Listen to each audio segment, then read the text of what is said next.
You're welcome back. This is E-Corner right here on your favorite AM show. I'm Noella Karen Yali, and today we'll take a quick journey through the roots and evolution of theatre arts and then zoom in on Ghana's unique contributions to this timeless craft. Have we fully explored its potential? Is it a viable business?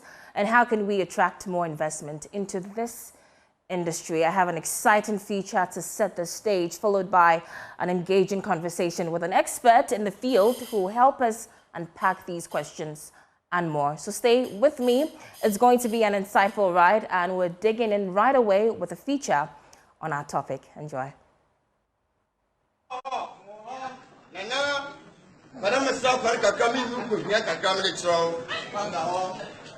Oh, hallelujah! Yes, the Christian, the man in the phone, in the phone. Theatre arts, a cornerstone of human expression.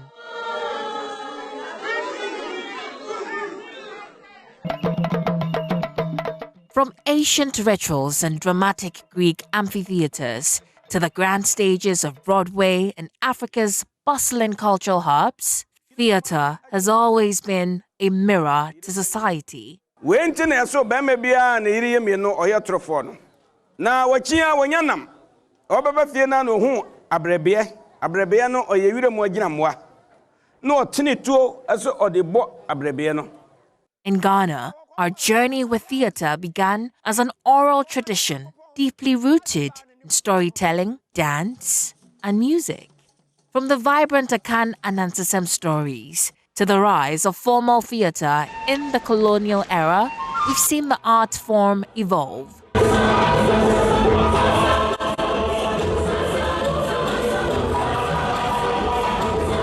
Iconic figures like Efwa Sutherland and Geordie Graft paved the way, bringing Ghanaian stories to life on stage. But where are we now?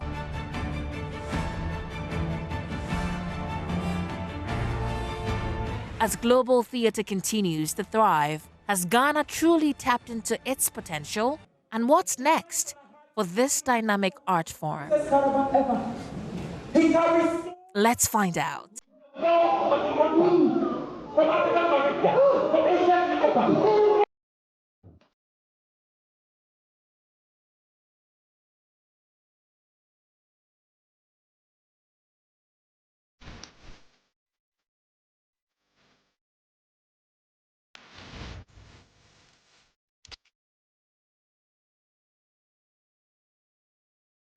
And to help us find out is Chief Moomin, who's a poet, playwright, creative entrepreneur, and 2024 Aishan Shawa. I know I'm murdering the name, but yeah, he's a global fellow of whatever that is. He's going to tell us more about that. But he's the creator of the Mansa World, which is one of the ambitious storytelling projects from Africa, producing major content across various genres for global audiences and seeking to greatly improve the continent's creative economy. You're welcome, Chief Moomin. Thank you very much. I'm sure my American friends would be a bit worried that you murdered their president's name. So it's Eisenhower, actually. Okay, Eisenhower. Right. Yeah, Thank you so much for joining us here.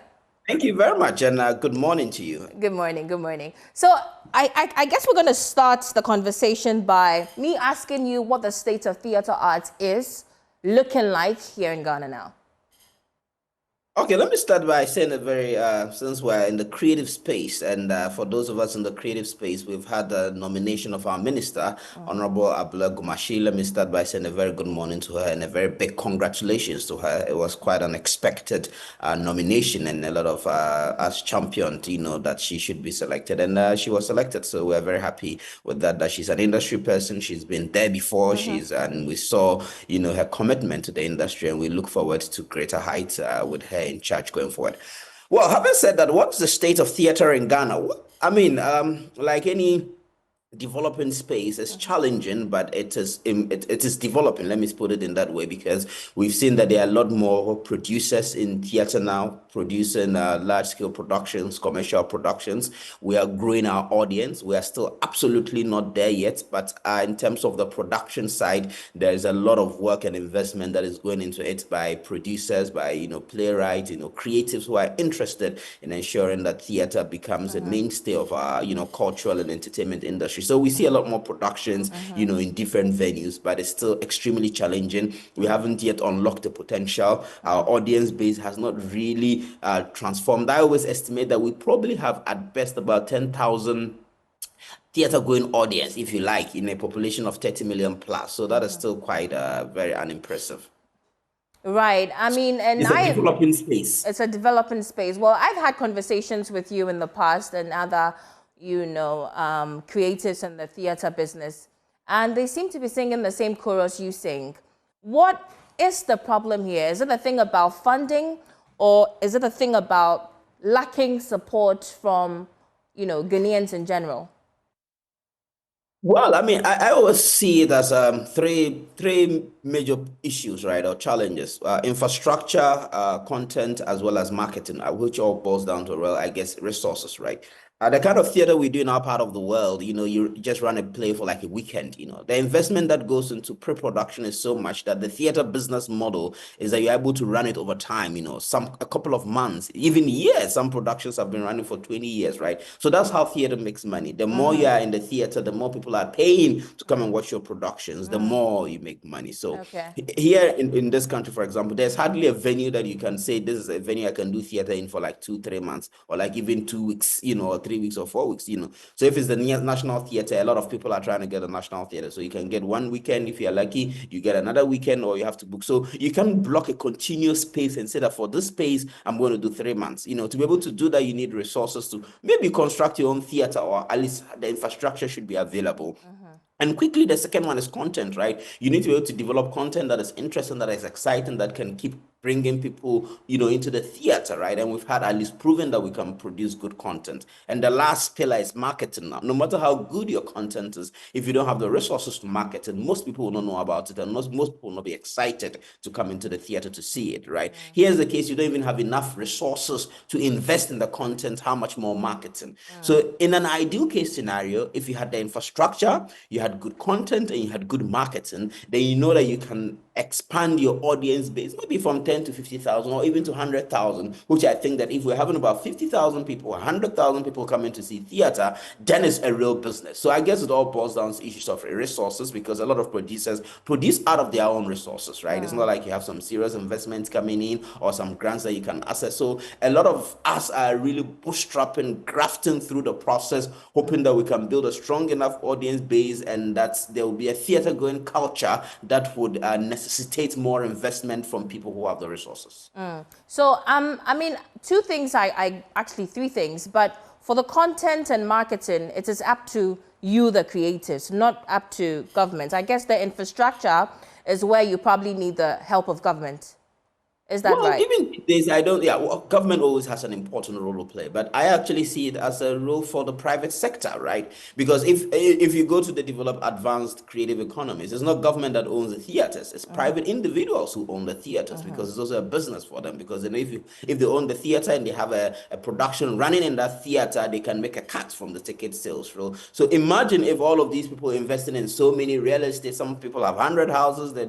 Some of them are even lying there, fallow and empty. If they could divert their resources into maybe, let's say, even a smaller theater, and not just even performing art theater, we even know, movie theaters, right? So you can have a multi-purpose theater with tiered seating that has a good enough space that can be used for movie premieres, that can be used for, theater productions. Imagine if a private developer invests, about even 5 theaters across the country in some of the key markets, even if it's a 500-seater expandable to 1,000-seater plus, right? It means you can make a plan that, okay, I'm going to run a production production. I'll take you from Accra to Kumasi, maybe to Takrady, to Tamale, the economic hotspots, and then you are in business. You are talking about serious business. But yeah, you do a production at the National Theatre. At best, you do for 2 days on a Saturday, or you do 4 days. If you are someone like Uncle Ebo White, who has been in the industry, built his audience base, maybe you can go 2 weekends, but that's really about it. I mean, the amount of effort you put into creating a theater production is just so much that you want to milk it as much as possible for as long as possible. And for that to happen, you need the infrastructure. And for the infrastructure to happen,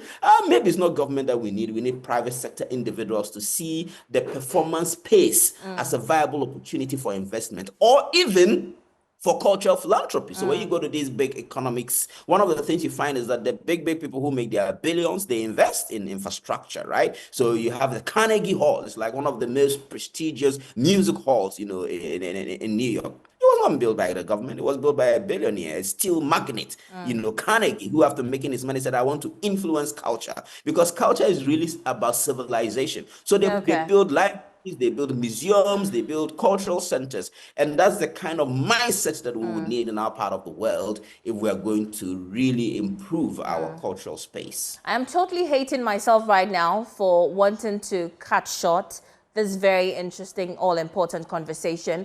But next week, we're going to zoom into the viability of theater arts in Ghana. As an investor, if I'm watching, what kind of numbers are you, as a creative, as a playwright, what kind of numbers are you pulling? And how much of that can convince me enough to, like you proposed, invest into even putting up a theater, or invest into your project? And I know you have a project coming up. Quickly tell us about it. Yes, next week Friday on the 24th, next week Friday at the National Theatre at 7:30 p.m. is the official premiere of our first product from the Mansa world, which is Mansa Musa and the Trail of Lost Gold. So you know what we do. We have this epic production about ancient West African kingdoms of Ghana, Mali, Songhai.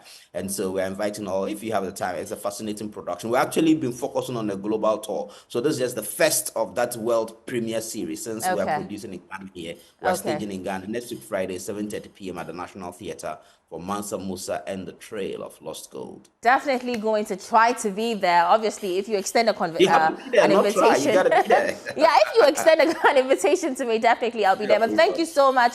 Always such a pleasure to speak to Chief Moomin. We've been speaking about theater arts, the practice here in Ghana, and whether or not it's viable. In fact, unfortunately, we had to truncate the conversation. But next week, we're going to zoom into the viability of this all-important creative industry. I'm Noella Karen-Yali. You're still watching the AM show. Sweetie is up next with some beautiful interviews. You want to stick and stay right here on Joy News.